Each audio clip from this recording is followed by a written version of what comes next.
திமுக பிரமுகர் கொலை வழக்கில் கொலையாளிகளை 4 நாட்கள் காவலில் வைத்து விசாரிக்க நீதிமன்றம் அனுமதி அளித்துள்ளது. இதன் கூடுதல் விவரங்களோடு செய்தியாளர் நவீன் இணைகிறார். நவீன், வணக்கம். இந்த வழக்கின் கூடுதல் விவரத்தை பதிவு செய்யுங்கள். வணக்கம். அதாவது செங்கல்பட்டு மாவட்டம் காட்டாங்குளத்தூர் வடக்கு ஒன்றிய திமுக செயலாளராக இருந்து வந்தவர் ஆறாமுதன். இவர் கடந்த பிப்ரவரி 29ஆம் தேதி வண்டலூர் பேருந்து நிலையம் அருகே நின்று கொண்டிருந்த போது மர்ம நபர்களால் வெட்டி படுகொலை செய்யப்பட்டார். இந்த கொலை வழக்கு தொடர்பாக சத்தியமங்கலம் மற்றும் ஸ்ரீவில்லிபுத்தூர் ஆகிய நீதிமன்றங்கள்ல 9 பேர் இந்த வழக்குல சரணடைந்தனர். இந்த நிலையில் இந்த வழக்கை விசாரித்து வரும் ஓட்டேரி போலீசார் செங்கல்பட்டு நீதிமன்றத்தில் ஒரு மனு தாக்கல் செய்திருந்தார்கள்.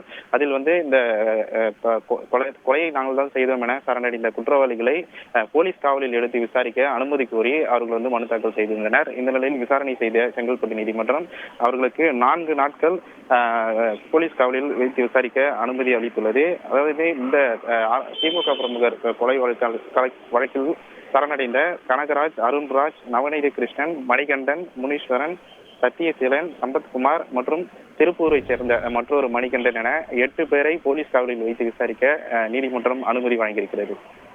விவரங்களுக்கு நன்றி நவீன். செய்திகளை உடனுக்குடன் தெரிந்து கொள்ள உடனே சப்ஸ்கிரைப் பண்ணுங்க.